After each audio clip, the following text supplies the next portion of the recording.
Right. Hello, sixth graders. There we are at number six of our features of civilization. Remember, a civilization is a complex society that developed from cities. So we are at number six, which is arts and architecture. What you want to remember about art and architecture, right, is architecture, the arts and artwork of a thing, place, time, person, etc., are human creations intended to express beauty and convey messages. And architecture is the buildings and style of architecture of a thing, place, time period, and person. So, an explanation of this is that all civilizations have a highly developed culture that includes the arts. So, arts include creative forms of expression such as painting, architecture, literature, and music. And art and architecture are the long term kind of gifts that we often get from civilizations. And I want you to think about in our study of like the Paleolithic and Neolithic era and early peoples and hominins, is that remember during the Homo sapiens, right, when we talked about different um, early humans, right, they began to create artwork in caves to express themselves, and this is really a development of that. And what you want to remember about art and architecture is it's really a sign of a civilization because in many ways, think about this.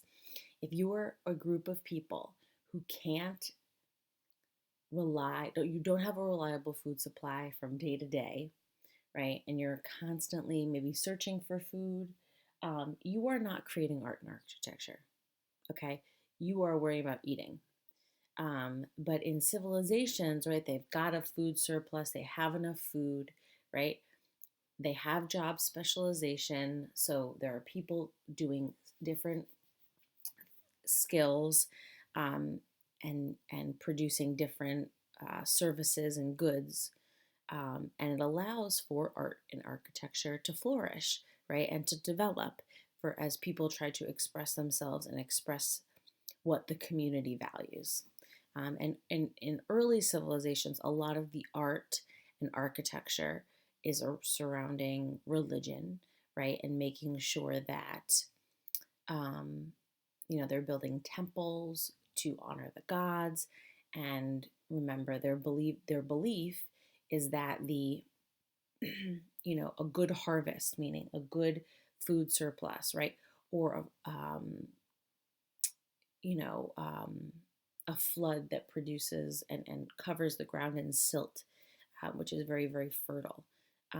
Those kinds of things were seen as blessings from the gods, and you want to make the gods continue. You want to make them happy so that they keep things going. But a drought, right, which is when there's not enough water, was a sign from people that we made the gods mad. All right, so let's fix our behavior. All right, so let's get into the notes for section 6, which is arts and architecture. All right, I'm a little off right here. Let's see. 3 is organized government. 4 is complex religion. 5 social classes we just did.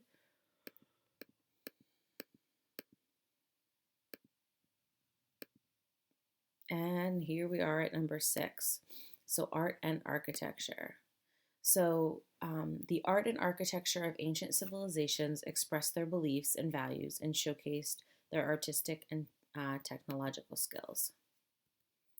All right, so let's look at the Hanging Gardens of Babylon, which is one of the 7 wonders of the world, which is part of the civilization that we will first study. In the Kingdom of Babylon around the year 600 BC, an outstanding work of architecture could be found, which would be known as the Hanging Gardens of Babylon. Its edification was motivated by the love of King Nebuchadnezzar II for the princess Amytis of Media. The Babylonian king had unified the kingdoms of Babylon and Media, and after achieving his conquests, he returned home with Princess Amytis as his wife. Some accounts affirm that Amytis missed the mountains of Media, which were covered by the most beautiful plants. But Babylon was a great plain, and its horizon was rather dull. Noticing his queen's dismayed nostalgia, the Babylonian king ordered the construction of an outstanding work of engineering.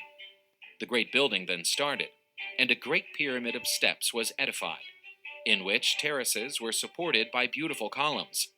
These terraces had an endless array of plants from everywhere.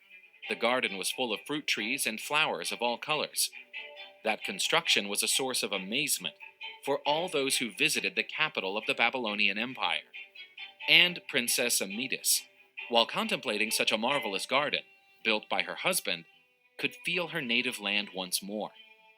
Such a luxurious effort was only possible due to the economic power of the Kingdom of Babylon, which was the wealthiest nation of its era.